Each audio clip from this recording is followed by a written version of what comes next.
Welcome to all the students in Rayat Shikshan Sanstha Satara, Rayat Online School Education Roads Project. Myself, Miss Jain Shweta Prakash from Tukaram Hari Vajekar Uchcha Madhyamik Vidyalay, Funde. Today, we are going to learn our bookkeeping and accountancy subject, chapter number 7, Bills of Exchange. In textbook, we are seeing chapter number 7, Bill of Exchange.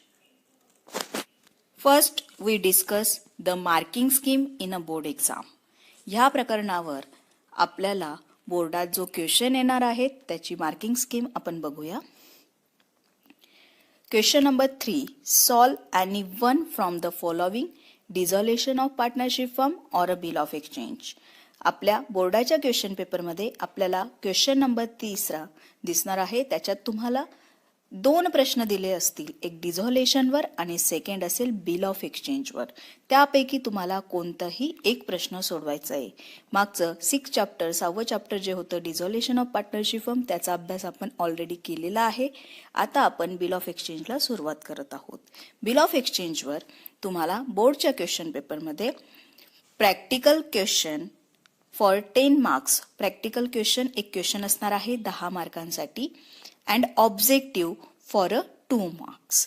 Objective question म्हणजे question number 1 जो आपण आपल्या board question पेपरमध्ये बघणार आहोत, त्याच्यात question number जो 2 असणार आहे तो आपल्याला क्वेश्चन नंबर 1 मध्ये 2 मार्काला बिल ऑफ एक्सचेंजवर प्रश्न असतील objective. Okay, so this is a new chapter that is we are going to start today, and this video based on concept and some terms which are used in chapter that we need before coming to the definition. Let us try to understand the concept with that example.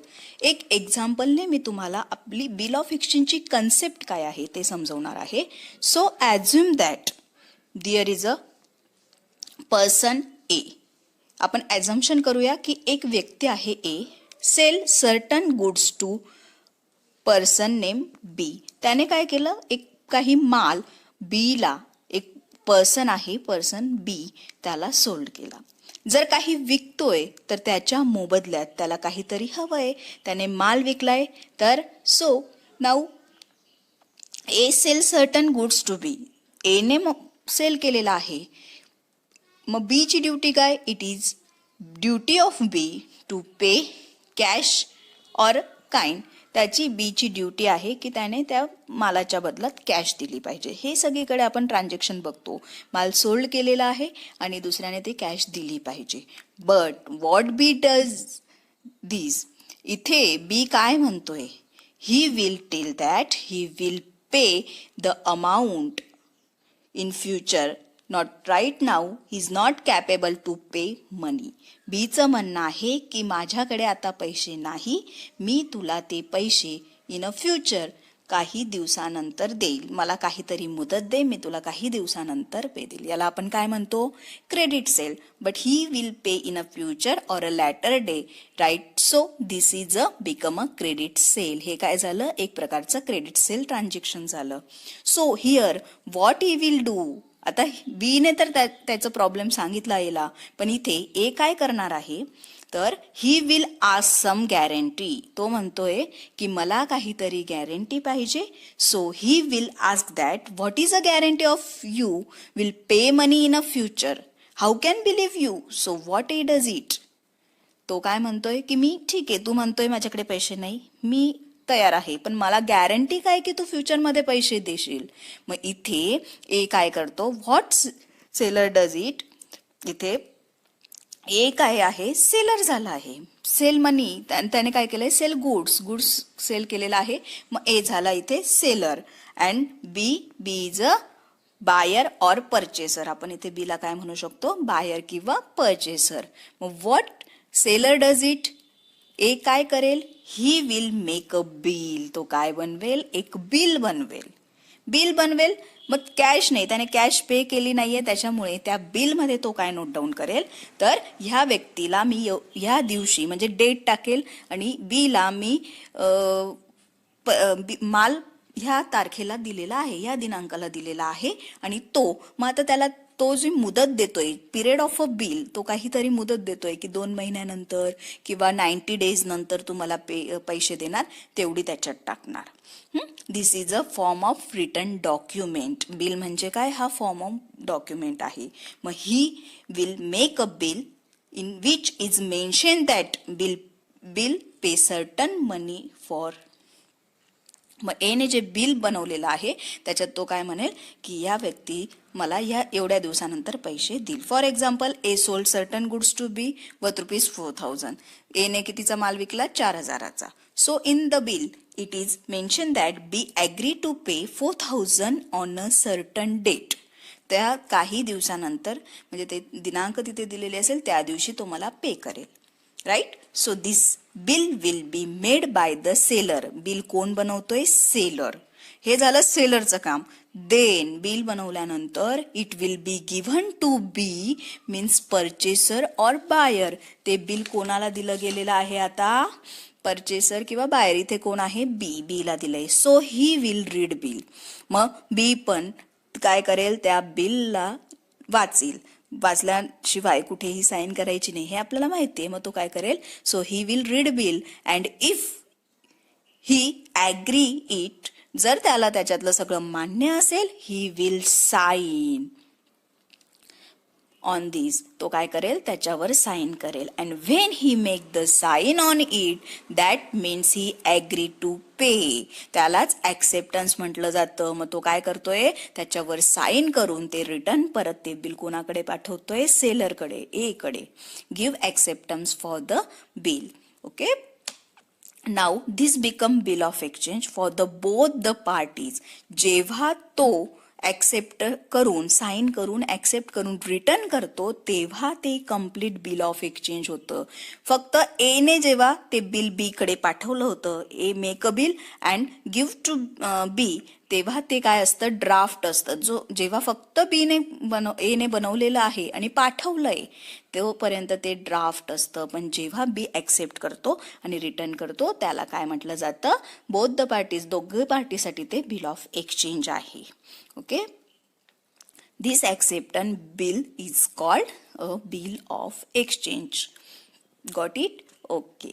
For A this is a bills receivable. A साठी काय आहे, bill receivable. In a future एला पैसे मिळणार आहे, त्याच्यामुळे त्याच्यासाठी bill receivable.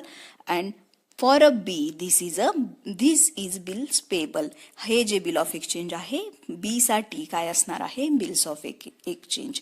Because A going to receive some amount and B is going to pay some amount on a particular date.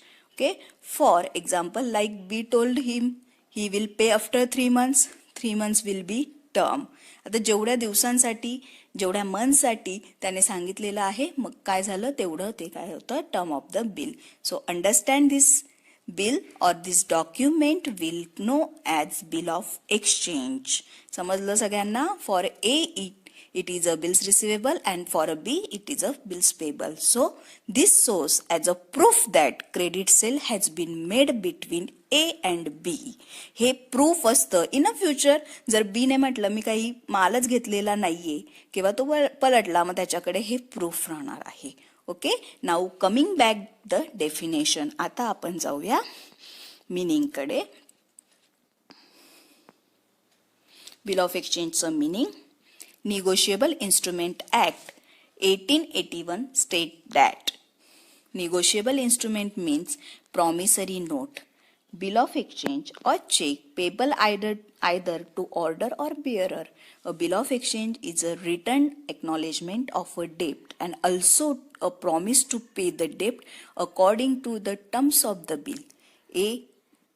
A bill of exchange is generally drawn by the creditor on his debtor and should be accepted by the debtors. इथे काय म्हटलंय, bill of exchange म्हणजे काय आहे, तर एक return document आहे की ज्याच्यात प्रॉमिस केलं जातं की मी एवढ्या दिवसानंतर बिल पे करेल. अ bill of exchange is generally drawn by the creditor. जो बनवतो तो क्रेडिटर्स असतो. ऑन हिज डेटर, तो कोणाला देतो, ज्याच्याकडून त्याला इन फ्युचर मनी पैसा मिळणार आहे, तो debtors. And should be accepted by the debtors. कोण ॲक्सेप्ट करतो, डेटर्स त्याला ॲक्सेप्ट करतो. ओके, आता आपण जाऊया डेफिनेशनकडे. Definition of a bill of exchange. According to Section 5 of Negotiable Instrument Act 1881, Negotiable Instrument Act नुसार एक डेफिनेशन केलेली आहे बिल ऑफ एक्सचेंजची, जे आपण आत्ता थोडक्यात समजून गेलेली आहे. A bill of exchange is an instrument. It is an financial instrument. काय आहे, a bill of exchange is instrument आहे, पण कोणतं, financial instrument. In a writing written मध्ये असतं. I will told you that it is a written format, not a oral, containing an unconditional order signed by the maker directing a certain person to pay certain sum of money only to or the order of a certain person or to the bearer of the instrument. त्या instrument ज्याच्याकडे असेल त्याला ते पे करायचं असतं. तर ही आहे definition. हे a bill of exchange is a financial instrument आहे.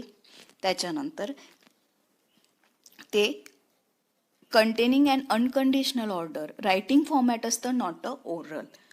So see, let try to determine the definition in a some parts. ही जी डेफिनेशन आपण बघतोय आपण ते सम पार्ट्समध्ये मी एक्सप्लेन करते. First part, it is an instrument, means it is a financial instrument. Next, second part, it is a written format, not can be oral. Then third part, it is a contain unconditional order, so A is a ordering to B. इथे आपण जे example बघितलं, ए काय करतोय, order करतोय B ला pay certain amount. It should not be conditional, it is a unconditional. त्याने condition टाकली आहे का, नाही, अनकंडिशनल आहे. And then last part, it is a sign by the maker in the sense.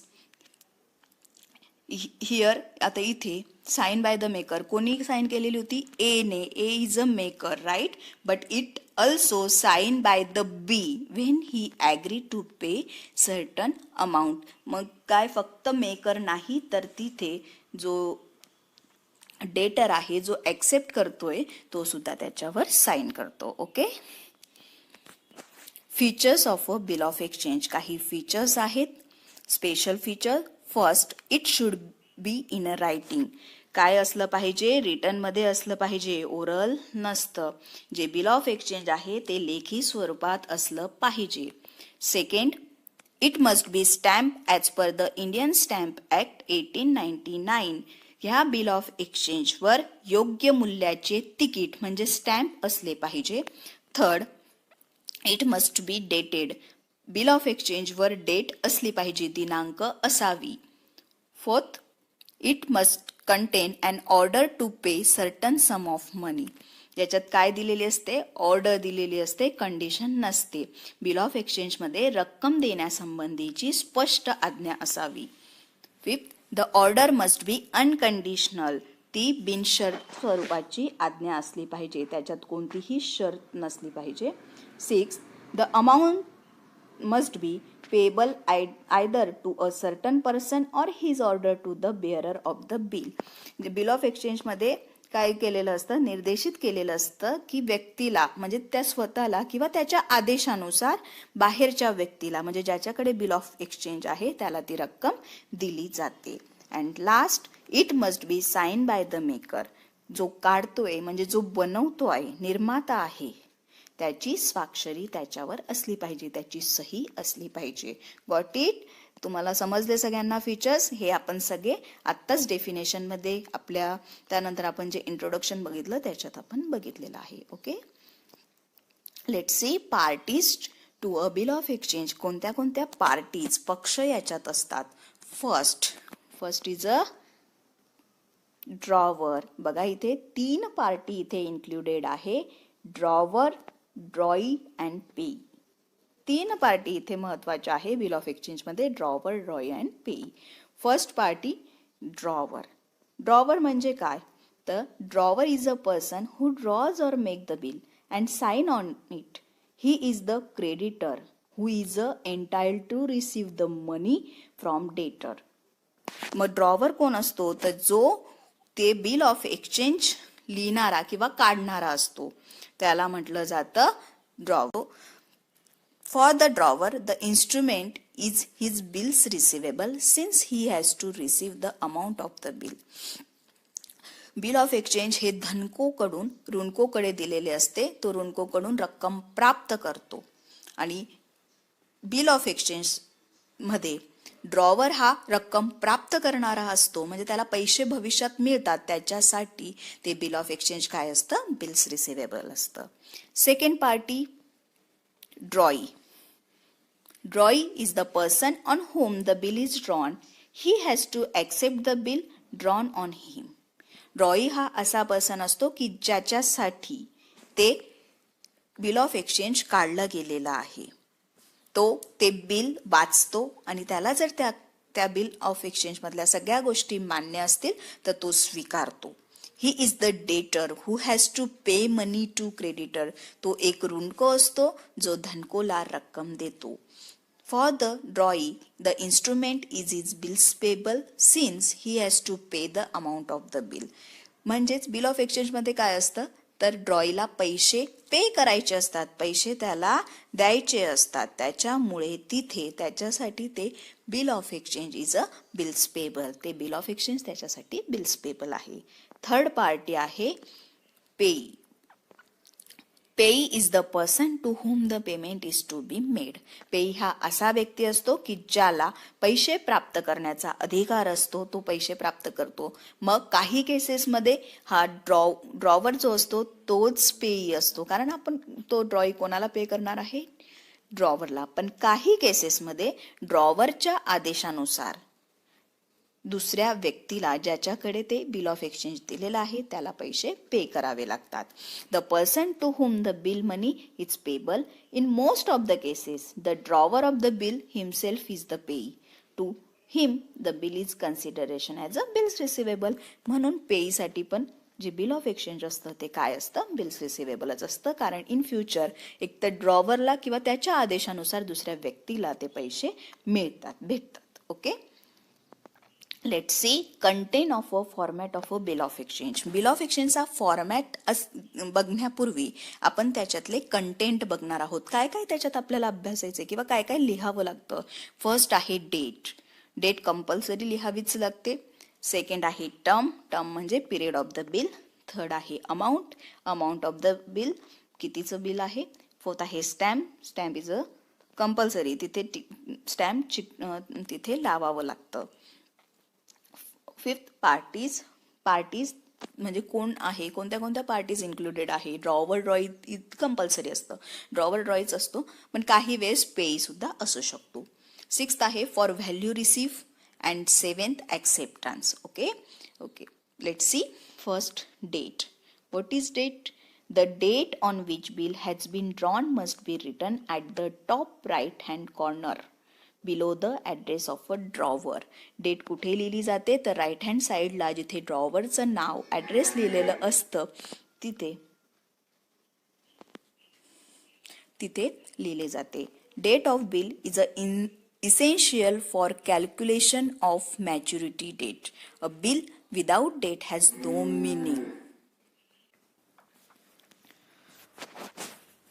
दिनांकाशिवाय लिहिलेल्या बिल ऑफ एक्सचेंजला काहीही अर्थ नसतो. दिनांक लिहिणे का आवश्यक आहे? तर त्याची मॅच्युरिटी डेट म्हणजे परिपक्वता दिनांक काढण्यासाठी ती महत्वाची आहे की ड्रॉई केव्हा पे करेल. सेकंड आहे term. Term means period of the bill. Term of bill must be specified in months or in days. दिवस किंवा महिन्यांमध्ये बिल ऑफ एक्सचेंजची मुदत दर्शवणे आवश्यक आहे. थर्ड आहे amount. Amount of bill is in a figure should be specified below the stamp and the amount in words must be specified in the body of the bill. बिलच्या जिथे stamp असतो त्याच्या खाली अमाऊंट दर्शवली जाते, in अ फिगर्समध्ये आणि in a words कुठे दर्शवली जाते, बॉडी ऑफ द बिलमध्ये, म्हणजे जिथे मायना लिहिलेला असतो तिथे. ओके. फोर्थ आहे stamp of proper value according to Indian Stamp Act 1889 should be affixed. Stamp करताना भारतीय मुद्रांक शुल्क अधिनियमानुसार 1889च्या अधिनियमानुसार योग्य मूल्याचे स्टॅम्प म्हणजेच मुद्रांक असणे आवश्यक आहे. फिफ्थ आहे parties. Name of the drawer, drawee and payee and their addresses must be mentioned in the bill of exchange. Drawer, drawee and payee यांची नावं आणि पत्ते बिल ऑफ एक्सचेंजमध्ये असणं आवश्यक आहे. सिक्स्थ, फॉर व्हॅल्यू रिसीव्ह, मूल्यप्राप्तीसाठी. Law does not consider agreement that are made without consideration. Consideration means in a lieu of and in a context of bill of exchange. It means that the bill is issued in a exchange of some benefit received. कायद्यानुसार मोबदल्याशिवाय कोणताही करार होऊ शकत नाही. व्यापारी म्हणजेच bill of एक्सचेंजच्या संदर्भात मोबदल्यात विशेष स्थान म्हणजे महत्त्व दिलेलं आहे. याचा अर्थ विशिष्ट मोबदल्याच्या बदलीत बिल ऑफ एक्सचेंजची स्वीकृती दिली जाते. अँड लास्ट आहे ॲक्सेप्टन्स म्हणजेच स्वीकृती. कोण करतं? ड्रॉई. अ bill of exchange drawn by the drawer is term as draft. जेव्हा तो ड्रॉवर देतो तेव्हा ते काय असतं? ड्राफ्ट असतं. It must be present to the drawee of acceptance when drawee sign with his name along with the date across the face of the bill with the word accepted. The bill is said to be accepted and this act of a drawee is called acceptance of a bill. जेव्हा ते bill त्याच्याकडे जातं ड्रॉईकडे, तो काय करतो? खाली accepted म्हणून त्याला मान्य असेल तर ॲक्सेप्टेड करतो, तिथे साईन करतो, त्याचं नाव, त्याचा पत्ता आणि दिनांक कधी तो साईन करतो ते लिहिलं जातं. ड्रॉई can not be liable for a payment of a bill before the acceptance of a bill. Only on acceptance that draft become a bill of exchange. जोपर्यंत ड्रॉई ॲक्सेप्ट करत नाही तोपर्यंत तो पैसे देण्यासाठी बांधील राहणार नाही आणि जेव्हा तो ॲक्सेप्ट करतो तेव्हाच ते ड्राफ्ट बिल ऑफ एक्सचेंजमध्ये कन्वर्ट होतं. लक्षात ठेवा. चला, let see format of a bill of exchange. Specimen of bill of exchange. Bill of एक्सचेंजचा फॉर्मॅट. सगळ्यात पहिले मिडलला बिल ऑफ एक्सचेंज लिहिलं जातं, त्यानंतर लेफ्ट हँड साईडला कॉर्नरला स्टॅम्प, त्यानंतर राईट हँड कॉर्नरला वरती top of the right hand side ड्रॉवरचं नेम, ड्रॉवरचा address, date of bill drawn, कधी ते बिल ड्रॉन केलेलं आहे त्याची डेट तिथे दिलेली असते. स्टॅम्पच्या खालीच अमाऊंट इन अ फिगर, इथे अमाऊंट लिहिली जाते in a figure. Okay, let see. आता बॉडी ऑफ द बिल बघतोय आपण. मायना काय असतो? डॅश आफ्टर डेट, म्हणजे ह्या तारखेनंतर. त्या डॅशमध्ये काय लिहिलं जातं? Period of the bill. मंथ्समध्ये डेजमध्ये असेल ते लिहिलं जाईल. ओके. पे मिस्टर और मिसेस, श्री किंवा श्रीमती, कोणाला लिहितोय ते. डॅश डॅश डॅश म्हणजेच इथे काय लिहिलं जातं? Name and address of a पेई. ओके. डॅश और हिज और हर ऑर्डर, म्हणजे याच्या किंवा या व्यक्तीच्या किंवा त्या तिच्या ऑर्डरीनुसार. The sum of rupees dash म्हणजे किती पैसे. Only for the value receive, ह्या डॅशमध्ये काय लिहिलं जाईल? Amount in a words. लक्षात ठेवा, असा आहे फॉर्मॅट. त्यानंतर साईन, ड्रॉवर्स नेम, कोण लिहितंय? ड्रॉवर लिहितोय, ड्रॉवर साईन करतो. इकडे लेफ्ट हँड साईडला खाली ड्रॉवीज नेम, ज्याला आपण देतोय टू, ड्रॉवीचा ॲड्रेस, त्यानंतर ॲक्सेप्टेड, हे बिल कोणाकडे गेलं? आता ड्रॉईकडे. ड्रॉई काय करेल? ॲक्सेप्टेड, तिथे त्याचं नाव लिहील, drawee's name, date of bill accepted, ज्या दिवशी तो ॲक्सेप्ट करतोय ते. हा आहे format of a bill of exchange. असाच फॉर्मॅट आपल्याला बिल ऑफ एक्सचेंजमध्ये असला पाहिजे. Okay, let see. आता आपण त्याच्यावर एक्झाम्पल बघणार आहोत. Acceptance of a bill of exchange. ॲक्सेप्टन्सचे प्रकार आहे. The drawee sign across the face of the bill with or without the word accepted. This is his acceptance of the bill. Such acceptance may be, हे acceptance दोन प्रकारचे आहे, general और अनक्वालिफाईड acceptance किंवा qualified acceptance. दोन प्रकारचे हे acceptance आहे. फर्स्ट, जनरल और unqualified acceptance. When the drawee accepts the draft without any charge or condition, it is called general acceptance. It is also known as unconditional acceptance. जेव्हा ड्रॉई त्या ड्राफ्टमध्ये काहीही बदल न करता ते स्वीकारतो त्याला म्हटलं जातं जनरल किंवा अनकंडिशनल किंवा अनक्वालिफाईड ॲक्सेप्टन्स. त्याला सगळं मान्य असतं आणि तो साईन करून परत रिटर्न करतो, त्याला म्हटलं जातं जनरल ॲक्सेप्टन्स. सेकंड आहे qualified acceptance. When drawee accept the bill with a certain qualification to the order of the drawer, it is called qualified acceptance. काही वेळेस ड्रॉईला काही गोष्टी त्याच्यातल्या मान्य नसतात आणि तो ते चेंज करून पाठवतो, त्याला म्हटलं जातं क्वालिफाईड ॲक्सेप्टन्स. ओके, क्वालिफाईड ॲक्सेप्टन्सचे प्रकार आहे. First, following are the types of qualified acceptance. First, qualified as to time. When drawee accept the bill subject to change in a tenure or term of the bill, it is known as qualified acceptance as to time. जेव्हा त्यामध्ये दिलेला time त्या अटी त्याला मान्य नसतात, त्याच्यात त्याला बदल हवा असतो, तो बदल करून तो खाली पाठवतो, त्याला म्हटलं जातं qualified as to time. Okay. Second आहे qualified as to place. When the drawee mentioned that bill will be payable at a particular place only, it is known as qualified acceptance as to place. काही वेळेस ज्या व्यक्तीला ठिकाण ते bill of exchange पे करण्याचं ठिकाण त्याला मान्य नसतं, तो दुसऱ्या ठिकाणी ते मान्य करतो, त्याला म्हटलं जातं qualified as to place. Third आहे qualified as to amount. When the drawee accept the bill for a part of the amount of the bill, it is known as qualified as to amount. जेव्हा bill of एक्सचेंजमध्ये लिहिलेल्या रकमेच्या काही भागाकरिता ड्रॉई स्वीकृती देतो तेव्हा त्या क्वालिफाईड ॲज टू अमाऊंट असं म्हटलं जातं, म्हणजे त्या अमाऊंटसाठी तो फक्त तयार असतो. फोर्थ आहे qualified as to parties.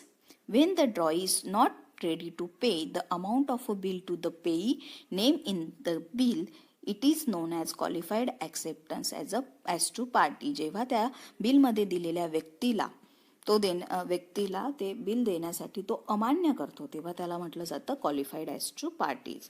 Fifth आहे क्वालिफाईड ॲज टू कंडिशन. काही अटी असतात त्याच्या. When the drawee accept the bill subject to certain condition being fulfilled by the drawer, it is known as qualified acceptance as to condition. काही bill of exchange मध्ये तो काही अटींच्या पूर्ततेवर तयार असतो, काही अटी तो टाकतो, कंडिशन टाकतो, त्याला म्हटलं जातं qualified as to condition. And example आता आपण बघतोय. एक्झाम्पल जो फॉर्मॅट बघितला बिल ऑफ एक्सचेंजचा जो फॉर्मॅट आहे तो आपल्याला परीक्षेत 5 मार्कासाठी येतो, ते आपण बघतोय. फर्स्ट, इल्युस्ट्रेशन नंबर फर्स्ट आपल्या टेक्स्टबुकमध्ये दिलेला आहे. Format of after date bill with general acceptance. General ॲक्सेप्टन्सचा एक उदाहरण आपण बघतोय. Question, from the following details prepare a format of a bill of exchange. आपल्याला काय करायचं आहे? Format of bill of exchange करायचं आहे. First, drawer mister Prakash Rao 648 coral plaza SB road Pune. Drawer दिलेला आहे. Second, drawee mister Rahul Dev 236 Rajapur road Jalgaon. Drawee आहे. Amount of the bill ₹44,500. Fourth, tenure of term 3 months. किती मुदत दिलेली आहे? 3 महिने. फिफ्थ, डेट ऑफ बिल 3 जून 2019. कधी बनवलेलं आहे bill? 3 June 2019. And six, date of acceptance 7 June 2019. ड्रॉवरने जेव्हा बिल बनवलं ते आहे 3 जूनला आणि ड्रॉईने ॲक्सेप्ट केलं आहे 7 जूनला. Okay, let see the format of the bill. सगळ्यात पहिले फॉर्मॅट बघतोय. मिडलला बिल ऑफ एक्सचेंज, त्यानंतर लेफ्ट हँड साईडला in a right hand side mister drawee's name, drawer name mister Prakash Rao 648 coral plaza SB road Pune. Date 3 June 2019. Mister Prakash रावने केव्हा बनवलंय? 3 जूनला. Amount of the bill ₹44,500. 3 months after date paid to me or my order the sum of rupees 44,500 only for the value received. त्याने काय सांगितलंय, माझ्या ऑर्डरीनुसार मला ते पे करायचे आहे. कधी? 3 months नंतर. Okay, sign Prakashrao, left hand corner, to Rahul Dev, 236 Rajapur road, Jalgaon. Draw is name कोणाला दिलेला आहे? राहुल देवला. अँड हे पाठवल्यानंतर accepted, sign mister Rahul Dev, date 7 June 2019. Let's see second example. Illustration number 3. Qualified acceptance as to amount. Amount qualified acceptance बघतोय ज्याच्यात त्याला अमाऊंट मान्य नाहीये. Example, prepare a format of a bill of exchange from the following details. Mister Amol Sane, 42 Gangadham MG road, Ratnagiri, draws. त्याने draws केलंय म्हणजे कोण आहे तो? ड्रॉवर आहे. 45 days बिल ऑन, हे काय झालं? 45 days म्हणजे tenure of a bill, period of the bill. On Mrs Sagarika Mane, 345 Kumthekar road, Pune. कोणाला दिलेला आहे? सागरिका मानेला, कुमठेकर रोड, पुणे. ती कोण झाली? Drawee. Okay. For rupees 18,750 on म्हणजे 18,750 रुपयाचं हे काय आहे? Amount of the bill. On 1 March 2020, 1 मार्च 2020ला हे काय आहे? Date of a bill. Which was accepted on 4 March 2020. Accepted date आहे, acceptance date of a bill. For 15,000 only by missus Sagarika Mane. तिने कितीला मान्य केलंय? 15,000 ओनली. म्हणजेच हे काय झालं? Acceptance amount by drawee. हे ॲक्सेप्टन्स अमाऊंट आहे ड्रॉईची. Let see format of a bill. Format of a bill सगळ्यांना माहिती आहे. मिडलला बिल ऑफ एक्सचेंज लिहायचं, त्यानंतर लेफ्ट हँड साईडला स्टॅम्प, राईट हँड कॉर्नरला drawer name mister Amol Sane, 42 Gangadham MG road, Ratnagiri, date 1 March 2020, ज्या दिवशी ते बिल बनवलेलं आहे. त्यानंतर स्टॅम्पच्या खालीच अमाऊंट ऑफ द बिल काय होती? रुपीज 18,750. त्याने 18,750चं बिल पाठवलेलं आहे. Body of the bill, 45 days after date pay to me or my order a sum of rupees 18,750 only for the value receive. त्यांनी सांगितलंय की माझ्या ऑर्डरनुसार मला 45 दिवसानंतर तुम्ही 18,750 रुपयाचं बिल पाठवायचं. साइन अमोल साने. 2 कोणाला देतोय तो? Missus Sagarika Mane, 345 Kumthekar road, Pune. Okay. पण इथे ॲक्सेप्टेड करताना acceptance for 15,000 only, sign Sagarika Mane, date 4 March 2020. त्या सागरिका मानेंनी फक्त 15,000चं बिल ॲक्सेप्ट केलेलं आहे आणि ते ॲक्सेप्ट करून रिटर्न पाठवलेलं आहे. हा फॉर्मॅट आहे बिल ऑफ एक्सचेंजचा जेव्हा कंडिशन असते तेव्हा. हा ओके.